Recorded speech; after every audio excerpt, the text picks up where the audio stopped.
Hello everyone, गौतमीज education hub पर आप सभी का बहुत बहुत स्वागत है। उम्मीद है आप सभी अच्छे होंगे। एग्ज़ाम की तैयारी अच्छे से जारी होगी।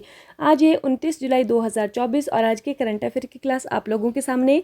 क्लास शुरू करने से पहले आप लोगों से छोटी सी रिक्वेस्ट, अगर आप लोग चैनल पर नए हैं तो प्लीज़ चैनल को सब्सक्राइब कीजिएगा, वीडियो अच्छी लगे तो लाइक कीजिएगा और ज़्यादा से ज़्यादा शेयर कीजिएगा। आइए अब हम देखते हैं हमारा पहला क्वेश्चन। हाल ही में किस आईआईटी ने सुंदर पिचाई को डॉक्टर ऑफ साइंस की उपाधि से सम्मानित किया है? ऑप्शंस हैं IIT Kanpur, IIT Kharagpur, IIT Madras या फिर इनमें से कोई नहीं। सही आंसर हमारे पास होने वाला है option number B, IIT Kharagpur. ठीक है, सुंदर पिचाई आप लोग जानते हैं कि ये गूगल के सीईओ हैं। ठीक है, ये भी आपको ध्यान रखना है। नेक्स्ट है, हाल ही में भारत और किस देश ने त्वरित प्रभाव परियोजना और डिजिटल समाधान पर समझौता किया है? ऑप्शन है म्यांमार, वियतनाम, लाओस या फिर कंबोडिया। सही आंसर हमारे पास होने वाला है ऑप्शन नंबर सी, लाओस। ठीक है, भारत और लाओस ने त्वरित प्रभाव परियोजना और डिजिटल समाधान पर समझौता किया है। हाल ही में चोलामंडलम इन्वेस्टमेंट एंड फाइनेंस का एमडी किसे नियुक्त किया गया है? ऑप्शंस है रवीश कुमार, रजत शर्मा, रविंद्र कुमार, इनमें से कोई नहीं। इसका सही आंसर हमारे पास होने वाला option number C, Ravindra Kumar. क्या बनाया गया इनको? चोलामंडलम इन्वेस्टमेंट एंड फाइनेंस का एमडी नियुक्त किया गया है।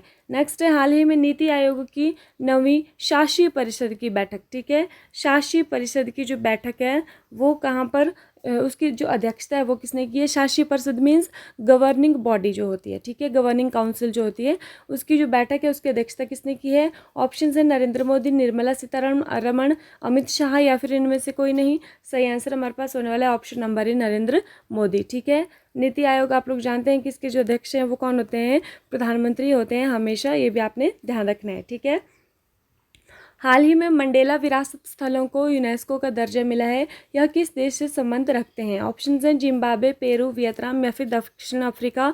सही आंसर हमारे पास होने वाला है ऑप्शन नंबर डी, दक्षिण अफ्रीका। कौन से स्थल? मंडेला विरासत स्थल। ठीक है, तो ये दक्षिण अफ्रीका में है। हाल ही में किस राज्य सरकार ने अग्निवीरों को 10% आरक्षण देने की घोषणा की है? ऑप्शन है हरियाणा, राजस्थान, महाराष्ट्र या फिर इनमें से कोई नहीं। सही आंसर हमारे पास होने वाला है ऑप्शन नंबर बी, राजस्थान। अभी हाल ही में हमने पढ़ा था कि जो हरियाणा सरकार है उन्होंने भी 10% आरक्षण जो है वो अग्निवीरों को देने की घोषणा की है। ठीक है, हाल ही में फ्रांसीसी डी ब्रिटो का निधन हुआ है, वह कौन थे? ऑप्शन है लेखक, गायक, पत्रकार या फिर इनमें से कोई नहीं। सही आंसर हमारे पास होने वाला है ऑप्शन नंबर ए, लेखक। ठीक है, फ्रांसिस डी ब्रिटो ये कौन थे? लेखक थे, प्रसिद्ध लेखक थे। ठीक है, हाल ही में वैश्विक ओपेरा प्रतियोगिता ओपेरालिया कहाँ आयोजित की जाएगी? ये जो प्रसिद्ध ओपेरा प्रतियोगिता ओपेरालिया है ये कहाँ पर आयोजित होगी? जर्मनी, भारत, फ्रांस या फिर इनमें से कोई नहीं। सही आंसर हमारे पास होने वाला है ऑप्शन नंबर बी, भारत में। ठीक है, हमारे भारत के अंदर ओपेरालिया जो है होने वाली है। हाल ही में अखिल भारतीय शिक्षा समागम 2024 का आयोजन कहाँ किया गया? ऑप्शन है नई दिल्ली, पुणे, जोधपुर या फिर बेंगलुरु। सही आंसर हमारे पास होने वाला है ऑप्शन नंबर ए, नई दिल्ली में। ठीक है, कौन सा? अखिल भारतीय शिक्षा समागम 2024। हाल ही में किस राज्य में थिंक टैंक ग्रिट की स्थापना की जाएगी? ऑप्शंस हैं गुजरात, महाराष्ट्र, हरियाणा, इनमें से कोई नहीं। सही आंसर हमारे पास होने वाला है ऑप्शन नंबर ए, गुजरात। ठीक है, थिंक टैंक आप लोग जानते हैं कि केंद्र सरकार का जो थिंक टैंक है वो कौन है? नीति आयोग। ठीक है, और उसी की तर्ज पे जो है वो गुजरात भी थिंक टैंक बना रहा है जिसका नाम है ग्रिट। ठीक है, तो ये आपको ध्यान रखना है। नेक्स्ट है कल की क्लास का रिवीजन। बिम्स्टेक सुरक्षा प्रमुख की चौथी बैठक कहाँ पर आयोजित की गई? तो ये नई पिताब म्यांमार की राजधानी में की गई। भारत में सीआरपीएफ स्थापना दिवस किस दिन मनाया जाता है? तो ये मनाया जाता है 27 जुलाई को। 2024 पेरिस ओलंपिक उद्घाटन परेड किस नदी पर आयोजित की गई? तो ये की गई है सीन नदी में, क्योंकि ये पेरिस से होकर बहती है। हाल ही में किस देश ने एशियाई आपदा तैयारी केंद्र की अध्यक्षता संभाली है? तो ये संभाली है हमारा देश भारत ने। ठीक है, हाल ही में किस देश के पूर्व उपराष्ट्रपति हमजा हाज का 84 साल की उम्र में निधन हो गया? तो कहाँ के थे ये? इंडोनेशिया के थे।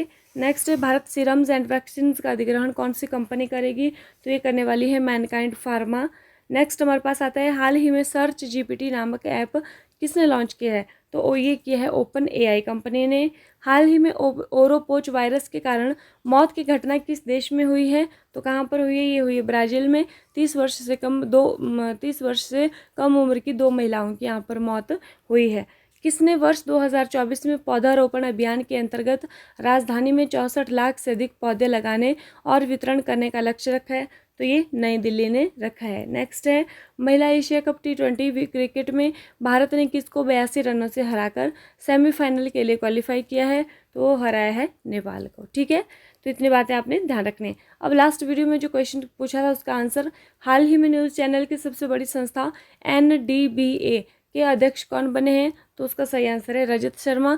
अब है आज की वीडियो का क्वेश्चन आप लोगों के लिए, अंतर्राष्ट्रीय ओलंपिक समिति की ओलंपिक ऑर्डर से सम्मानित होने वाले पहले भारतीय एथलीट कौन है? तो इसका जो ऑप्शंस है वो है अभिनव बिंद्रा, नीरज चोपड़ा, मैरी कॉम या फिर इनमें से कोई नहीं। आप लोगों ने सही आंसर जो है वो कमेंट करके बताना है। और इनके बारे में इनके जो ये ओलंपिक समिति के ओलंपिक ऑर्डर से सम्मानित होने वाले पहले भारतीय एथलीट होंगे, इनके बारे में जितना भी आप लोग जानते होंगे वो आप लोगों को कमेंट बॉक्स में कमेंट करके बताना है। ठीक है, इसी के साथ आज की क्लास समाप्त होती है। क्लास देखने के लिए आप लोगों का बहुत बहुत धन्यवाद। ये जो व्हाट्सएप ग्रुप का लिंक है, ज्वाइन होना चाहते हैं अगर आप लोग, तो डिस्क्रिप्शन में आप लोगों को लिंक मिल जाएगा। ठीक है, इसी के साथ thank you and have a nice day. खुश रहिए, अपना ख्याल रखिए और अपनी तैयारी को डे बाय डे मजबूत रखिए।